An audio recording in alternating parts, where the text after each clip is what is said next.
this morning. We're delighted to bring together Ozzy Lopez, Bea Stotzer, Manuel Bernal, and Paul Penninger to guide us through a rich conversation about affordable housing and community benefits. There's a lot of this work being done in our community right now, and we thought this is a great opportunity for the Health Innovation Community Partnership members to get a chance to ask the experts. So get your questions ready, and with that, I'll turn it over to Ozzy to start our panel conversation. Well, good morning, and thank you, Heather, for inviting us to be a part of the discussion today. I want to thank the panelists also for joining us this morning, Bea, Manuel, and Paul, who you'll get to meet. I'll introduce themselves shortly. Just a very brief introduction on my end, and the relevance to me being not just a panelist, but a member of the committee. From the work perspective, I'm one of two regional directors in the Los Angeles region for the California Community College Chancellor's Office. The areas of focus are to develop partnerships with the health industry, with the intent of creating healthcare pathways, bridging the gap between the healthcare employer community and the LA region community colleges. In addition, in 2018, I also founded a nonprofit organization based in LA that's focused on providing workforce development training programs while creating linkages with nonprofit organizations in high sector growth business areas interested in improving the LA-based workforce. From the health perspective, I also previously worked as the Director of Workforce Development for Ultimate Health Services, one of the fastest growing federally qualified health centers in the Southern California region. Excuse me. I'm also a current adjunct faculty at East Los Angeles Colleges, which is my alma mater. I teach a U.S. government political science course. I also, as Heather mentioned, I am a part of the Affordable Housing Commission for the City of Los Angeles. I was appointed in 2016 by Mayor Eric Garcetti. And lastly, I grew up in East LA. So I'm a product of the community, grew up in East LA. I worked in Boyle Heights for over 18 years of my professional career. And for the last 16 years, I've called the Northeast community of El Sereno my home. So I'm very vested in seeing that our communities in the East Northeast side of town are invested in from an equitable perspective, right? We need to bring equity to everything that we do. And for our panelists and the conversation that we're going to have today, we're going to, hopefully talk a little bit about equity as it relates to affordable housing and the community stakeholders. So that's a little bit about me, but what I'd like to be able to do now is to have our panelists introduce themselves. I'd like to start off with Bea Stotzer. Bea? I'm just going to listen in. Bea, you're muted.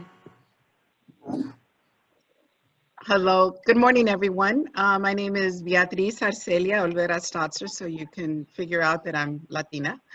I'm raised in Boyle Heights. I love my neighborhood and have been part of Boyle Heights for most of my life, and everything that I've done has always been on the perspective of how I grew up in Boyle Heights, which was in El Hoyo. If you know the neighborhood, you know exactly where that's at. Moving forward, I am one of the founders and board member of New Economics for Women, and I hear a lot of back noise, and very proud to try to bring to you a couple of examples of what we mean by equity and affordable housing and mixed use development. We started New Economics for Women to try to prove that by changing the mindset of women, you really do change the generational aspect of poverty. And everything that New has done has been about creating assets and wealth for women and their families. And very proud to say that after 30 some years, we can prove what are some of the unique things that we've done that has really helped families get out of poverty with service-enriched housing when it was not called that. I mean, I think we were one of the first organizations to provide social services on site.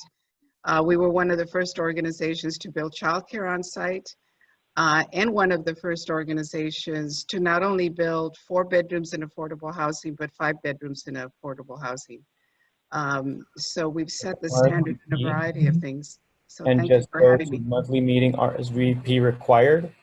I know, like, you probably went through some of the.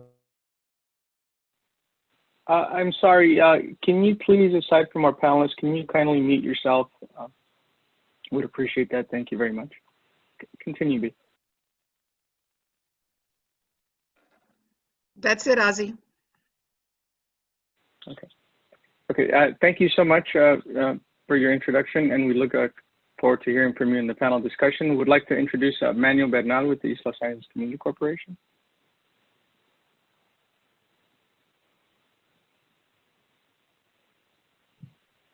Yeah, I was following the rules, Ozzy, sorry. Good morning, everybody. My name is Manuel Bernal. Well, happy to be here on a Friday morning. I hope that I could contribute to this conversation. Just briefly about my background, I have been involved in the East Side and community development for about, like 33 years. I just did the count right now. I'm currently the president of East LA Community Corporation. It's a long story, but the organization has been around for 25 years. I'm the co-founder, co-founding board member back in 1995. And since then, the organization has engaged in many, many affordable housing projects throughout Boyle Heights and unincorporated East LA, as well as done some pretty strong community organizing, which was part of the original vision of how this organization would function. Personally and professionally, really, I've been involved in this field for about 33 years. As I said, I actually started my career right out of college working for the city of LA in the housing department, which was the place where I discovered this passion for affordable housing, community-based affordable housing development. And then I went around and did some time with the corporate side of affordable housing development, which again opened up my eyes to the way these projects are financed, and they're very complicated. And I've actually spent probably a big chunk of my life working for the Cesar Chavez Foundation, which we do affordable housing development throughout the Southwest, which has given me, again, a different perspective, or a wider perspective as to how this work is done throughout the country. So anyway, lots of stories to tell, but I'll cut it short and basically, again, reiterate my appreciation for the invitation, and we'll glad to be part of this. Thank you very much, Manuel. We also look forward to hearing from you in the panel discussion. Would like to also now introduce Paul Penninger with AECOM. Paul? Good morning, and I'll keep my introduction brief. I can't wait to hear from the other panelists. I am an urban economist and planner. I've been working in affordable housing and community development since 1996.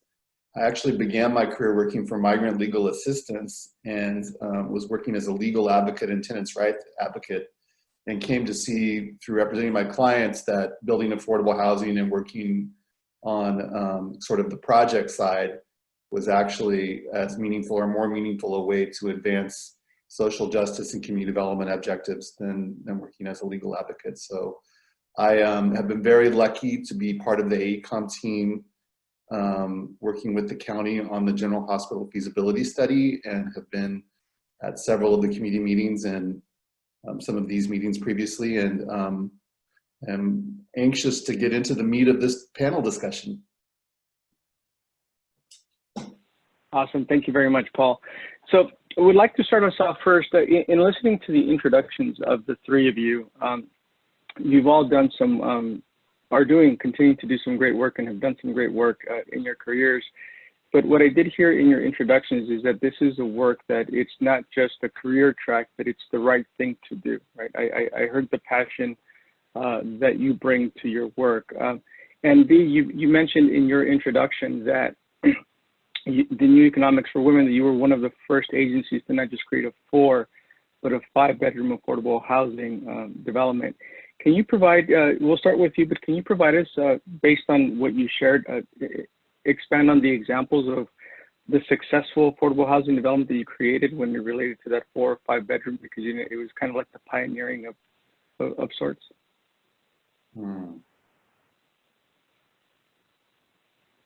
You're on mute, B. When you follow the rules, you forget what the rules are. Our first development was Casa Loma.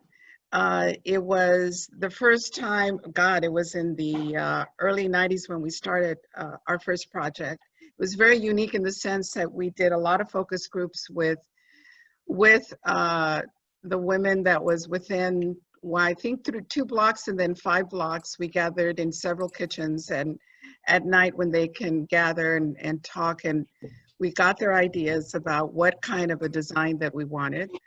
The first concept that the architect brought to the floor was that he wanted to build townhomes on I think it was 38,000 square feet, which is a little bit over an acre.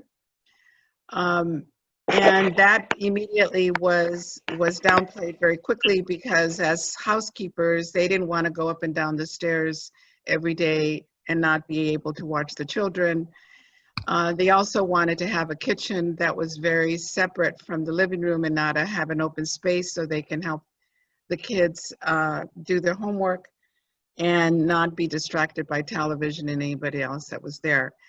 One of the interesting things out of that conversation was that they did not want walk-in closets because they didn't want to be obligated to bring in additional family members because a walk-in closet could be converted into a small bedroom for a child. And they also felt that in order to really, for large Latino families who had more than 6 children, really wanted to have more than 3 bedrooms and asked for 4 bedrooms. Like I said, we were one of the first in the States. In fact, we were the first to build 4 bedrooms and how to set the rents. And they asked us how to set the rents for a 4-bedroom. We were the first to build childcare on site. It had never been done before. The first to build, I think it was 4 offices for services that included not only property management offices, but also for computer lab and social services on site. Moving forward very quickly and several years later, another example is Tierra del Sol. Tierra del Sol is an award-winning project, both nationally and locally. It's a 5-acre site where we build 119 units of affordable housing. We built a charter school, elementary charter school, and also a community center. In 10 years, I could tell you that, well, that whole development cost about $57 million, so that you know the cost of that.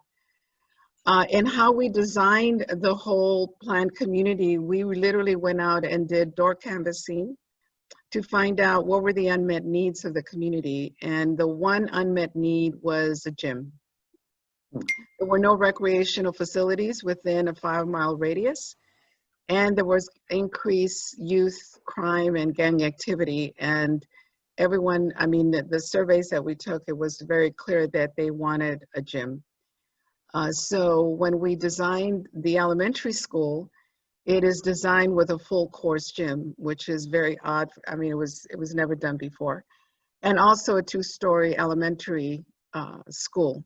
In order to be able to design it as a very innovative space, it was really interesting. Out of all of that, one of the things that came out of the need is that there were a lot more generational families where parents were, where grandchildren were taking care of their children's children, and they wanted more, 2-generational housing. So we built one wing of Tierra del Sol as 5 bedrooms.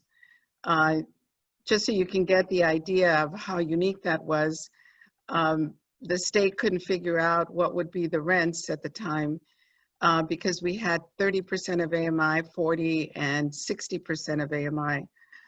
And we had to make it low enough so that the high end of the 60% of family can be able to afford a 5-bedroom apartment. Right now, our 5-bedroom units are going for $1,500 a month. So you can see the range of affordability. The other thing that was very unique about Tierra del Sol and all of our projects is that we provide services that are focused on building assets and wealth. And that means home ownership, that means business development, entrepreneurship, a whole array of things. And we can document that in the first 10 years, we were able to build over $11 million of assets for the families that lived at Tierra del Sol, who moved out and owned home ownership. Great. And we've created over 130 jobs as a result of Tierra del Sol in terms of the 5-acre development. Wow. Okay. Well, thank you so much for sharing. That's significant efforts to create equity in affordable housing. Along the same lines, Manuel, would like to hear from you in terms of what successful affordable housing developments in the community has the East LA Community Corporation been a part of and you've participated in. You've mentioned you have over 30 years of working, of experience, and 25 with ELAC. Would like to hear a little bit about that. Yeah. Well, I think something that B mentioned, it's really, probably in my mind is very key, right? The whole thing about AMIs is really common in our world, but it's not very common in the community, right? So I think it's worth explaining. The AMI is the area median income, and it's a percentage of it, and that's how most of the funding sources are kind of targeted in our industry, and it's a national kind of matrix, but has really no relevance to community level needs, right? So in order for these type of developments to truly be successful and really speak to the needs of the community, it really takes a developer that is in tune with those needs and turn that formula around, and then fight their way through the funding process to make sure that these projects ultimately address the needs of the community we're trying to serve. All that said is that, I think both B and I and other folks are working in communities that are very disinvested, that there are a lot of folks are just barely getting by, and very poor, right? And if truly we were to build affordable housing, it needs to be targeting those families, both in terms of price and in terms of household size and in terms of how many bedrooms, and that's really the only way that we can, or the best way to serve these communities. And if it's driven by either by the funding agencies or by developers that don't have such their pulse on the community, then ultimately those projects are not going to reflect what's really there, or the greatest needs. Again, I can get into more details, but I think it's this work that we do, which is great. In my mind, it's complicated, and it gets even more complicated every year for all new regulations, and it's imperative to keep up the community's perspective and kind of as a guiding light to the way that these projects are actually assembled, and it takes about 3 to 5 years to assemble these projects to start construction. So it's a long, arduous process, and it can be derailed along the way, away from serving the specific needs of the community. So it's important to have somebody on board who's guiding them through. Thank you for sharing your insight on that. Paul, would like to transition over to you. Along the same lines, can you provide us some insights into some of the work that AECOM has done in recent years or over the last few years in developing successful affordable housing development projects? I think from AECOM's perspective, primarily we're working as advisors to local government agencies on plans and policies around affordable housing. And I also personally previously worked as in affordable housing development on the finance side. So I don't have that much to add on top of what B and Manuel already said. I mean, I think that they articulated it perfectly. Listen, affordable housing is complex, and the way that the federal government and the state government issue regulations and guidelines around AMI levels and financing requirements don't always neatly line up with what local communities need. So one successful model that I've seen work in my career is where you have either a private developer, for-profit developer, or a large regional nonprofit developer partner with a local agency or a local community development group to make sure that as projects move forward, which is a 3 to 5 year development process, typically, sometimes longer. If you're building 5-bedroom apartments, I don't know. Wow. That you have that community perspective all the way through over the course of the 3 to 5 year process. And that helps to ground development projects and what community needs are, even as government regulations change. But also it helps the developer team to gain approvals more easily and to cut down timeframes on development projects, which also the timing is often one of the things that costs projects the most financially, because the longer, of course, the projects go on, the more expensive it is for developers and their financial partners. So I just want to say amen to everything that Bea and Manuel already said.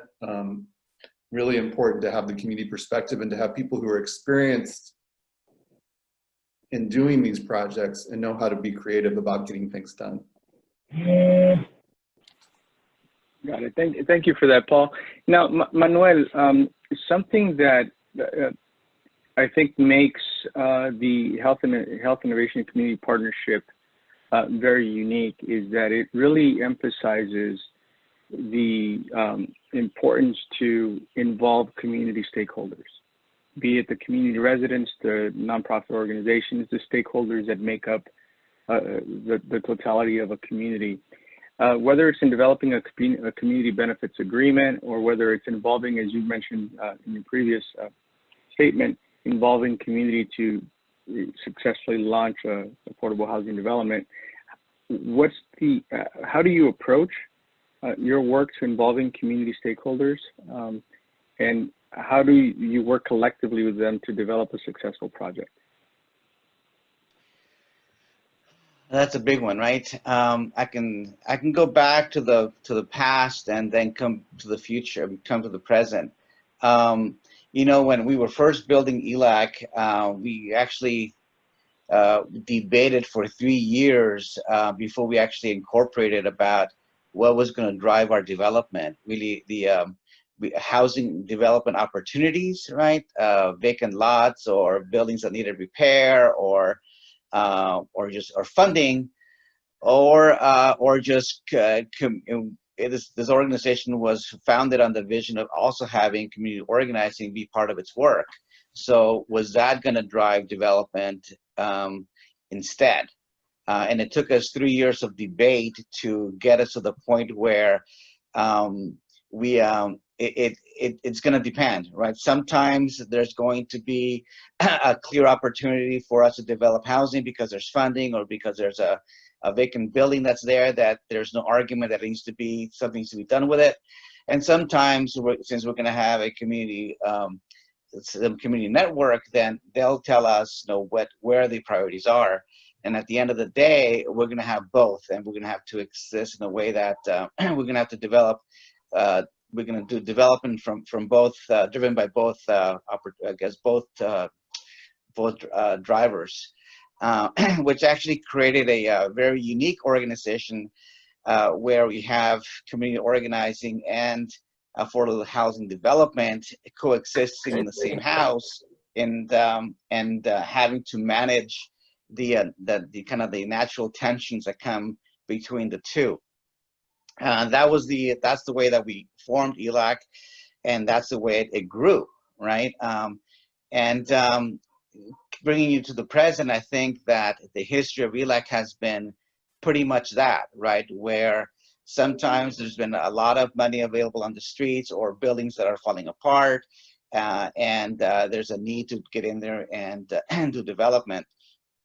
I think that the kind of the development of the metro system and the availability of metro sites in Boyle Heights is part of that. You know, there were sites that became available, and for affordable housing development. So ELAC, being present there, was able to capture those and build a coalition, or build a vision along with the community to get those buildings or get those developments going. In other cases, it's been the opposite, right? And I can point to the Boyle Hotel, and that is, there was a building that it was an iconic building in Boyle Heights.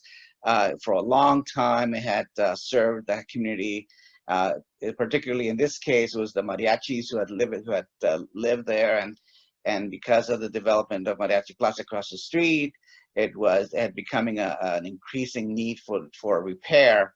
And so we got called in and said, okay, can we do something with this part of this community so that we could improve it with a coalition of mariachis in mind, and having them be there and be given the right of first refusal to come and be housed there. So we did. So we still got engaged in that project through those means. Oh, you're there. Okay. So I think again, it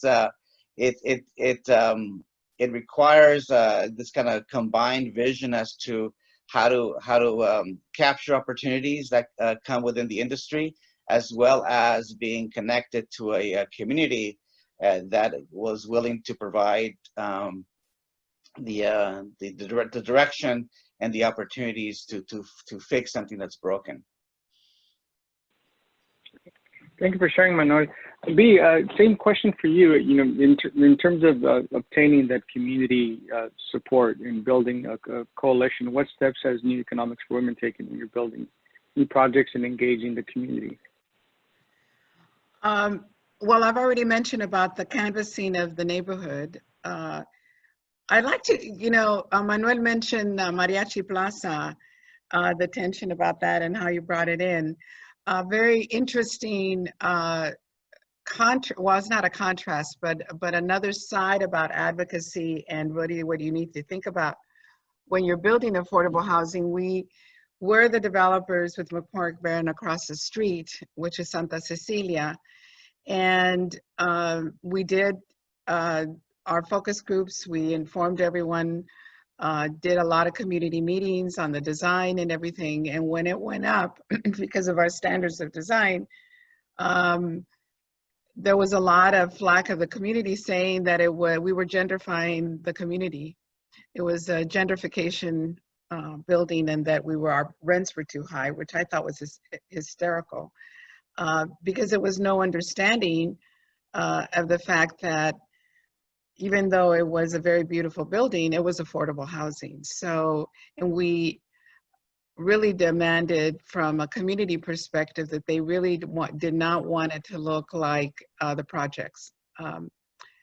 So you have to really begin to listen to what is the aesthetics that people want, and what are you responding to culturally about what was important about Mariachi Plaza.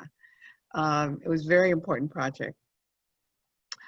On the community engagement side, also, we listened to our tenants, and one of the issues that has been a constant balancing act is that many of our residents have to move out because they make too much money. They don't qualify anymore. When you're in affordable housing, you have to income certify every year. So we realized that we need to build housing not only for 60% of AMI, which I believe is a family of 4 making $58,000 a year, if I'm not mistaken. That means that both parents need to make less than $17 an hour in order to qualify, okay? If you make more than that, you're not going to be able to qualify, which is really very frustrating for poor working families that have to make at least $60,000 to $70,000 to afford a 2-bedroom apartment in Los Angeles nowadays. So we listen to our tenants. They get very, very frustrated because they want to stay in place and they don't have the ability to stay in the neighborhood. So we're working towards trying to partner and create projects that have a mixed income balance, you know, where I think I'll give you an example. We're working with Metro to develop about, trying to come up, close to 300 units of affordable housing that are not going to be subsidized, that will go up to 120 to 150% of AMI, which means it would qualify anybody for families, large families that are making $60 to $70, $80,000 and not have to do the income certification every year. And it will be much more responsive to what's going on. And for the need for the community, when we look at what, you know, being able to house seniors with Social Security, you need to think about if a family is only making less than $900 a month, how are they going to be able to live in the neighborhood still? How are they going to be able to get support? And all you can do is really be able to try to get those units subsidized so that they can be able to stay in place. So it's a very complex process to be able to meet the needs of a mixed income community, but it's absolutely critical to really understand that you have to work around the limits of the wages of the community and understand them. Now, on the opposite side of what I've been saying about community engagement, and it's very hard for people to hear this, it costs over $600,000 a unit right now to build affordable housing. I think it's 680,000 is the last number I heard from HICP, from the housing department from Los Angeles.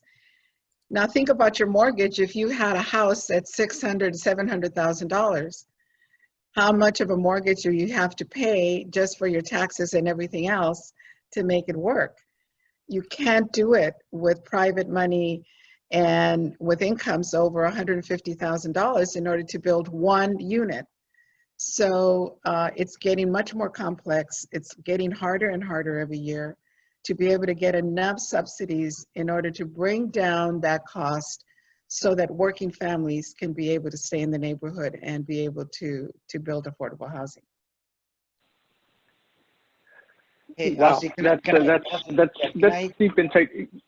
You can, Manuel, just let me just reiterate this to the folks that we have on joining us today. Y si ocupan traslación en español, por favor opriman el botón de que está abajo que dice translation. If you need translation, please hit the bottom button. Second, would like to open it up for questions. We already have a couple of questions in the chat, so we'll be taking some questions for the panelists in just a few minutes. But with that, Manuel, I'll defer it right back to you. No, I was going to say what B said is probably, of all the things that and all the complexities of affordable housing, right? The whole thing about income targeting is probably the key complex core issue that needs to be balanced, right? Yeah. Because on one side, you have a larger community and some really important and dedicated advocates that would want to have affordable housing really target the lowest of the lowest. At the, being, as I said on the chat, the rent's not determined by AMI, but by the people's income, which could be, again, very, very low. And that'd be great, except that the reality is that we'd have that as developers, we have to assemble an enormous amount of money to be able to make that happen, public money that doesn't have to get paid. And in addition to that, we'd have to figure out how to finance operating expenses of the property or else turn into slumlords, right? And so I would say it's almost impossible to have a building or buildings, affordable housing buildings that are extremely low, 100%, unless you have subsidy, which are rental subsidy, which is incredibly difficult to get. So on the other side, well, the other side of that is that as tenants really increase their income, they become disqualified, so they have to go someplace else. So that's a hardship on them. Yeah. And so the balancing, the industry balance has been this kind of mix. the mix of having some units at really low, some units at kind of medium low, and some units at 60% of AMI, to kind of balance all these factors. And that's, again, it's part of the key complexity for a community-based organization to try to balance finance and community response. And again, it's invisible to see, but that's the reality that we're living in. So thank you for adding that. I mean, that's a significant setback for a lot of members of our community, right? That to your point, B, that are making less than or just on Social Security making $900 or less. Where are they going to live? And an issue in our local communities, and here in the communities of Boyle Heights and East Los Angeles, is the community stakeholders being scared that they're going to be pushed out. Right, that's already taking place now. So, Paul, based on the work that AECOM has done, and maybe that you can add some context to the comments made by both B and Manuel, what can be done to either increase the subsidy to assist families that are in need of affordable housing units today, right?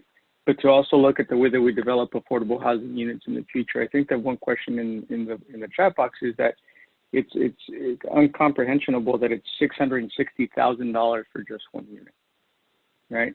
And why is it that the local community that's struggling the most has to be impacted the most? So there's so much to dig into here. Do we have all day? We could go till 5 o'clock.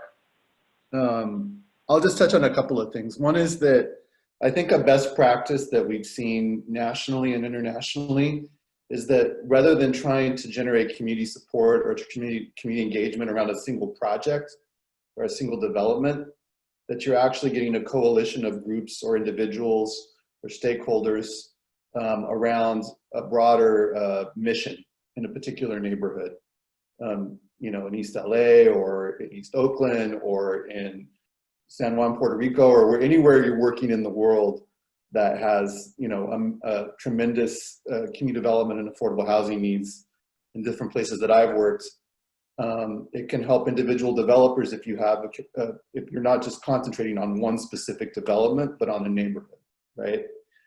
The other thing about costs that I would say is that, so we've looked at affordable housing costs as an industry in California for as long as I've been working in the field, since the mid-90s.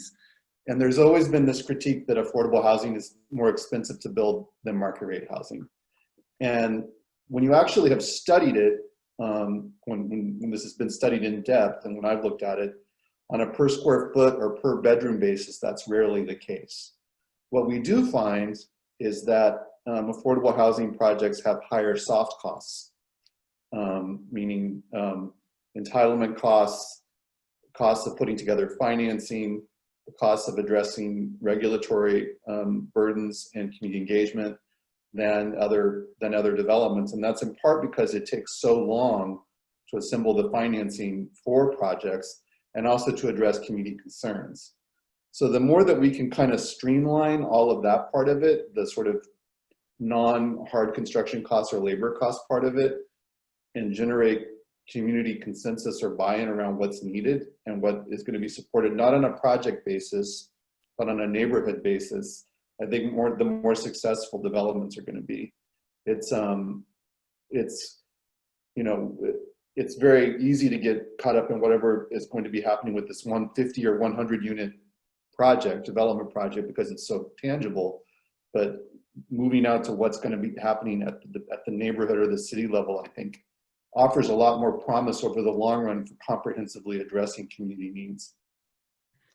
Can I cut in a little bit? The 160 cost of a unit, I just want to make clear that a lot of that cost is land cost. Land is very expensive in Los Angeles. You mean the 680 fee, right? Yeah. Pardon me? You said 160, you meant 680. I mean, 680,000 a unit. At least 30% of that cost is land.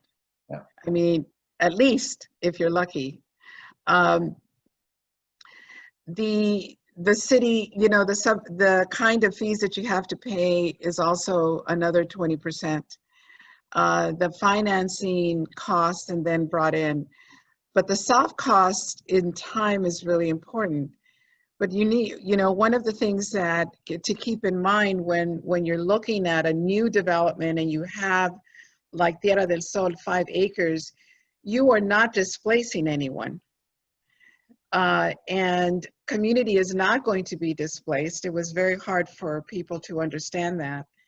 Also, when we were planning for the 5-acre site, there was a misnotion that affordable housing meant a lot of issues around, what kind of families are they going to be? Drug addicts? Are they, there was so misinformation about what was going to be there that it takes a long time to really help have the dialogue so people can feel comfortable.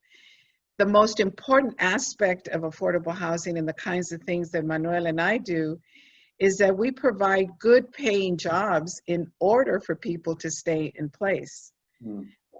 Construction jobs are one of the best paying jobs. Social service jobs are very important to the community. So when you're looking at the development that you're trying to focus on, it's really about the creation of better jobs so that you don't displace people. When you're looking at an empty lot, you're not displacing people. You're bringing more opportunity for, and if it is affordable, for those that are really in crappy conditions are going to be able to live in better quality, better of life quality environment. So it's a whole complex picture, and it depends on what is the critical question that as a community you're asking. And I go back to, if I can take care of my abuelita and be able to speak to her about what I do, I'm doing a good job. If I'm able to take care of the children in my community with a great education, thank you, I could die well. It is very complex, and we all need to be in it for the right end result. And it's not just one answer. It could be a variety of answers in order to have a better quality of life and a better neighborhood. Thank you for your insight there. Hi, everyone. It's Heather. I just wanted ahead. to weigh in a little bit on we have a lot of great comment running in the chat room, a lot of great questions about, the affordable housing projects that have happened in the past, including the Casa Mexicana and La Veranda projects. But I do have a couple questions, and I wanted to raise one that is, why is Boyle Heights the focus of low-income housing when there is so much more space available in other communities with plenty of land for use? And for the housing to share the wealth of providing low-income housing outside of Boyle Heights for our working class neighbors. Is there an idea about why Boyle Heights is the target of so much of the investment and development in low-income housing right now? Well, I don't believe, Paul, I don't see Boyle Heights as having a lot of affordable housing projects. yeah, it's such a good question. It's such a complex question.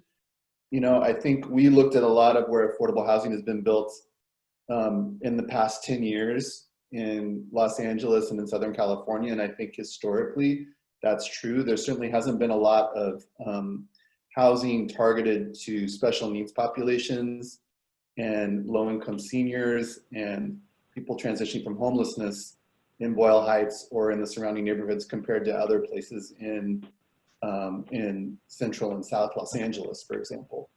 I will say that this is the key question in affordable housing and community development right now in many ways.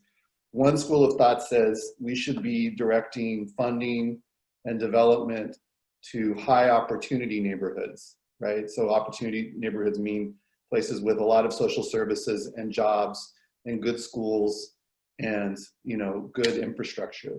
And so, why not direct affordable housing resources to more higher income, opportunity rich neighborhoods and other parts of LA?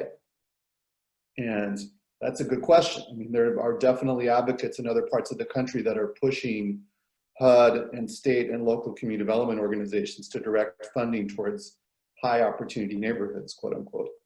The other school of thought says Well, we know that affordable housing is one of the most important anti-displacement strategies that community groups have. When you build an affordable housing unit, you have a resource that is generally 50 to 99 years and sometimes in perpetuity available to that neighborhood to provide stability to low-income households so that people who have a place in the community can stay there. So I think affordable housing and community-led, community development organization-led projects is maybe the most important anti-displacement strategy that communities have. So there are two schools of thought, and there's, you know, I think that the answer probably is going to end up being we need both.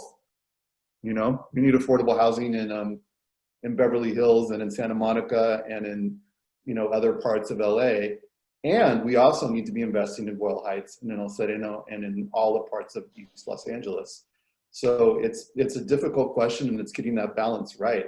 But that is, you know, stepping out of LA at the federal, state, and local levels nationally, that is probably the most important question that we're grappling with right now, is how to get that balance right.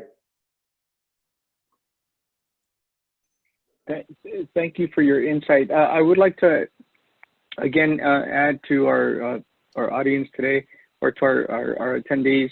If you have a question, you can either type it in the chat box or you can raise your hand, and we can, I believe, Heather, that we can call on individuals as they raise their hand to ask the question.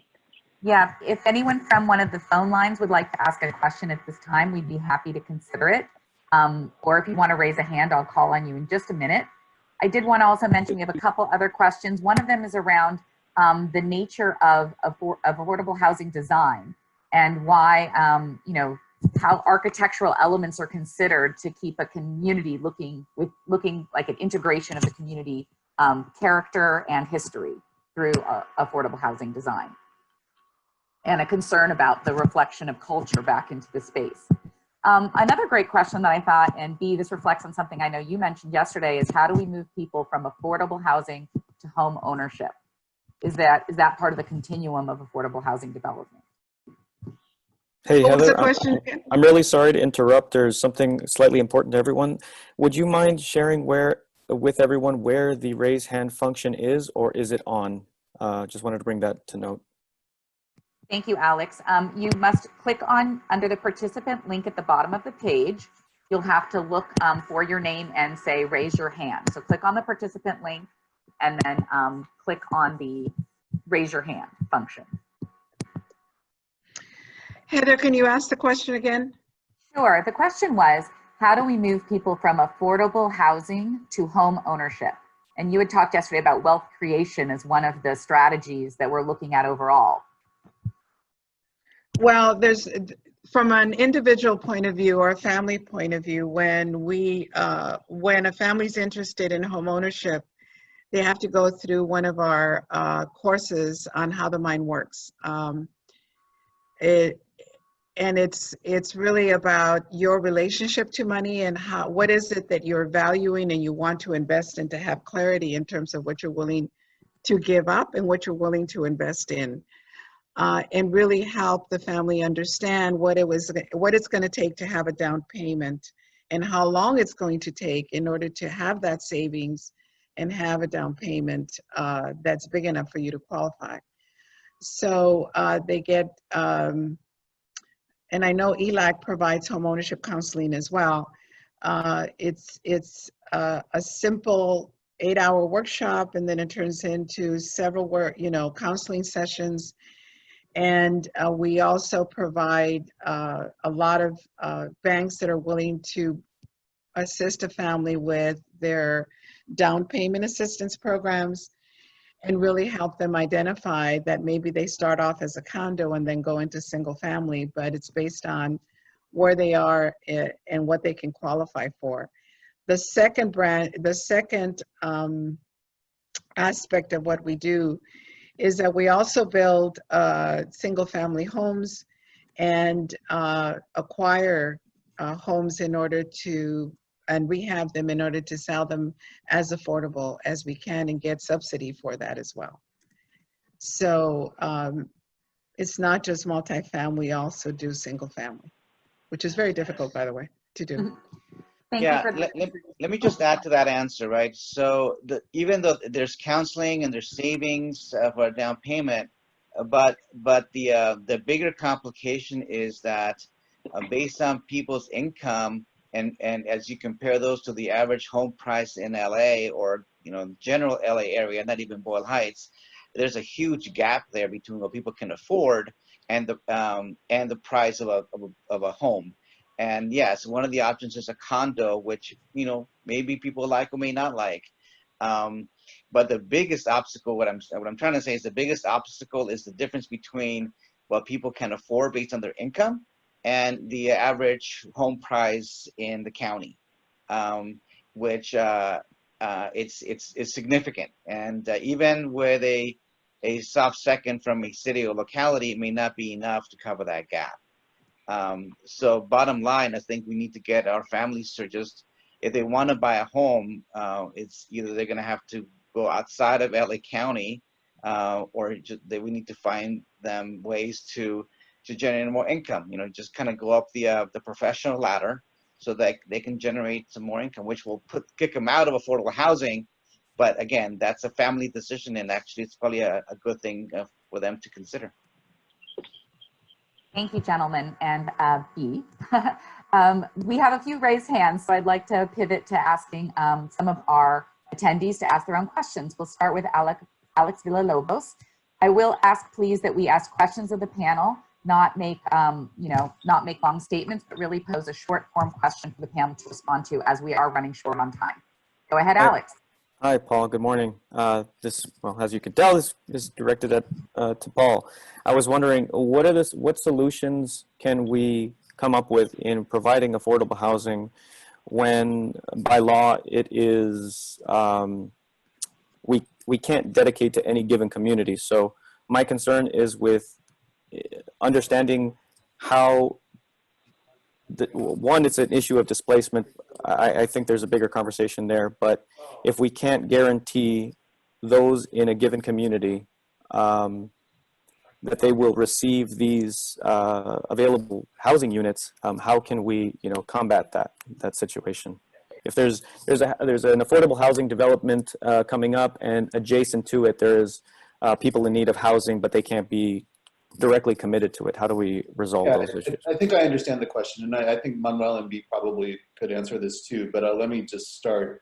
The issue is that when you're building housing as a developer or a property owner, you have to still adhere to fair housing rules, which means that you can't discriminate against qualified applicants who may be coming from outside of the neighborhood.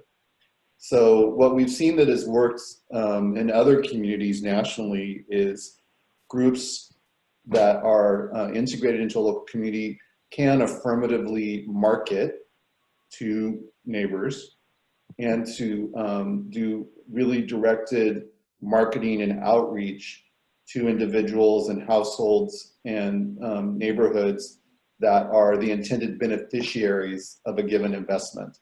I think that's the sort of robust community engagement leads into robust targeted marketing that still complies with fair housing standards and rules.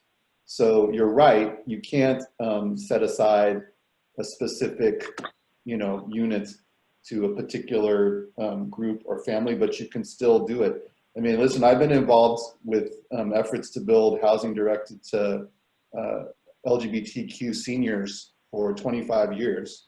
And we figured out a way to actually market to that population without discriminating against other low-income seniors who still qualify for those units. So it can be done, and I think that there's a lot of expertise, and I'm sure that B and Manuel have dealt with this a lot over the course of their careers. All right, thank you. Next, I'd like to call on Juana Mena to pose her question.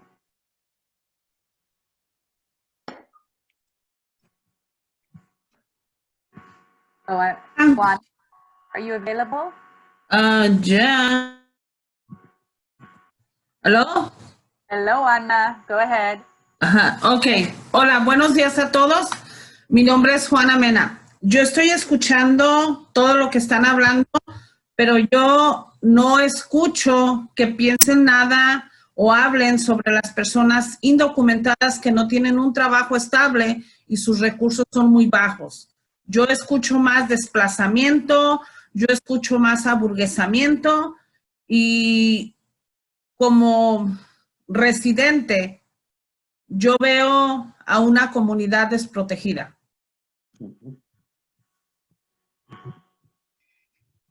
Manuel, would you like to translate the question so everyone could understand the question you'll be answering for us?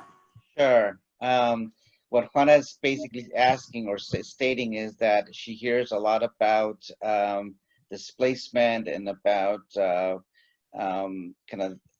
but she doesn't hear how we can address the needs of the undocumented in this housing crisis. And Juana, déjeme hablar en inglés y después le digo en eso. Oh, tiene una traductora. So I'll say it in English. So actually, I was, as Paul was saying what he was saying and kind of going reflecting back on and what I'm sure it's a clear message by now, is that as developers, whether doing it here in Boyle Heights or anywhere in the country, we live in a very complex industry. And it has many layers and many tentacles that are often, it's a maze to get through. One of them is the kind of the citizenship requirement for housing, right? There's some funding sources that don't have a requirement on citizenship or legal status, right? But there are a whole bunch of other ones that do.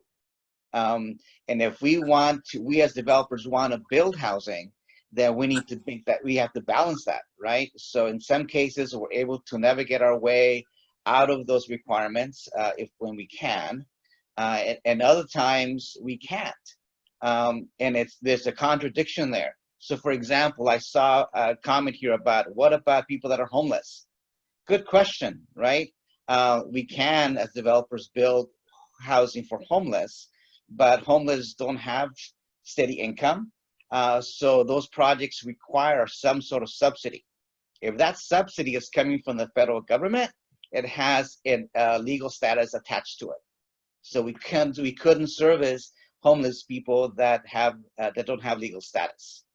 It's part of the complexity of how we live in this industry, and it's contradictory and it's not aligned to the specific community needs.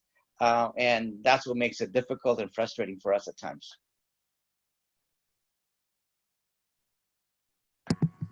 Thank you, Manuel. We have, I think, one final question today, and then I think we're going to have to conclude the panel as we're a little bit over time. Vita Gashkai, would you care to ask your question of the panel? Hi, I want to say thank you. I appreciate being a part of this. I live in Boyle Heights, and I have a lot of homeless neighbors that I consider my neighbors. I have a neighbor that has been here as long as I've lived in this house.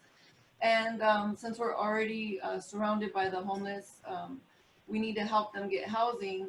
And we would like for, I just heard Manuel give a little, the information he gave about the federal government not wanting to give housing to people who are undocumented, which to me, all those issues are connected. People who are very low income or who could barely survive. The state also, we are in the richest state in the country, in the world. Our economy ranks that of other countries, 5th of other countries, entire countries. So we need to use our state resources, our city resources, and we need to be building at a higher rate, and we need to work smart. I just was on a meeting yesterday about the La Veranda development on Cesar Chavez and Soto, and they're going to be offering 77 units at very low prices. I'm so excited. I couldn't believe, there's going to be 20 one-bedroom, one-bathroom units at $383 a month. And there's going to be 14 at $937 a month. And they did a lot of creative ways. They got HHH funding. Data, I'm going to need to ask you to get to a question, please. Okay. We're running late on time. I'm so sorry. I just want help if anybody could help us maybe convince the Sears Tower developer to turn that into housing for the homeless with wraparound services, similar to the USC hospital development, the restorative village. I think that model would be great for the Sears and also for the Lincoln Hospital that's banded on 4th Street, being an eyesore to everybody. So I was Thank you, putting Dana. that out there to everybody who could help make that happen. Thank you, Veda. So I think we'll end there potentially. I know we're a little bit over time, and we've been joined by, well, another Heather Hayes, also known as Jorge Orozco, our CEO. So we're going to pivot to you in just a minute, Jorge. But with that, I'll let any of the panelists do essentially 1 minute of closing, or Ozzy, if you'd like to do a 1 minute of closing for us to end the panel. And then we have a quick poll for all the participants today. Well, thank you, Heather. And I actually would like to extend that courtesy to the panelists. If there are some closing comments that you'd like to have, would love to hear them from you at this time. I just have two things to say, and I listened with great interest to the question. Controlling land is really critical for local communities.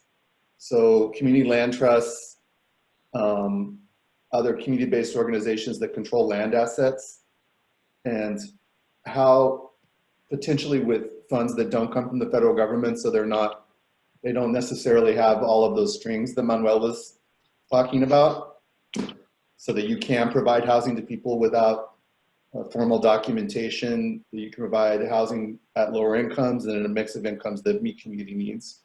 And then also creating more state, regional, and local funding sources that are dedicated funding sources, not just for upfront capital costs, but for ongoing operating costs.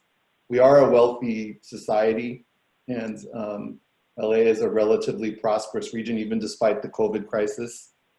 And so there are ways to generate capital sources and ongoing operating sources that are not dependent on the federal government, and thus have more flexibility for local communities. And I think that's really key, and something that could potentially address a lot of the concerns that we've heard from the participants. So thank you very much for including me. You know, yes, thank you, Ozzy. Look, taking on what Paul said, I think there are, well, hopefully the message got across that in order to build affordable housing, it's really complex, and that's just the way our system is. However, I think if we can take a step back as a community and dream a little bit, but work really hard, I would say there are two efforts that can really result in a better way for building affordable housing in the way that we want it in Boyle Heights, right? And those two ways are really take control of a local funding source. And it can happen. There are opportunities out there to really generate a lot of income that can be targeted to affordable housing. The redevelopment of the USC Medical Center is one of them, right? So if you want me to share I can share more about that. But it can generate income that the community can control and not be dependent on anybody else. And we can do away with a lot of complications and strings that are attached to it, to the other funding sources. The second effort is really, and again, like I said, this process, the building of affordable housing is complicated enough already. And if we can find a way to streamline, like Paul said earlier, kind of set up some basic or parameters for developers to operate instead of going project by project, it would be a great effort or a great accomplishment, right? So that developers have the certainty, as long as that meets these set of criteria, I'm good to go, because there are a whole bunch of other challenges out there that those developers are going to have to overcome. So clean money and some sort of like rules for development that apply to everybody, but that are clear, so that developers have, what they know what the rules are. Clean money. I love that concept. Clean money. I'm gonna have to figure that one out. Just wrote that down in big letters. Yeah. I know. Manuel and Paul are spot on, but I just want to give a little bit of an added seed for thought here. Given what you just heard Manuel and Paul talk about, please understand that that will require a mixed income approach in order for it to work. If we're not going to have regulatory, which I'm praying that we come up with something that is really what Manuel talked about, you need to have the ability for families to move up economically when their incomes increase and their wages increase, and it's a vibrant community. It takes all incomes to make a community thrive. It's not just one. The greatest needs right now we can see when we walk out the door, and we need to be responsible and be able to come up with alternatives that can be able to help house those that are in the greatest need.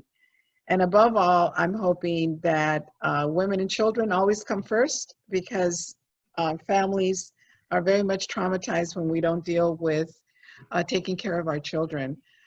So you have a big task ahead of you, and I hope that knowing and being, right? Is that correct, Rosanna? Thank you. Thank you, Bea. Well, Ozzy. thank you very much, Bea, Manuel, and Paul, to the panelists today for sharing your insights into your approach to developing affordable housing units and to the seriousness of the work that goes into creating equity in our communities.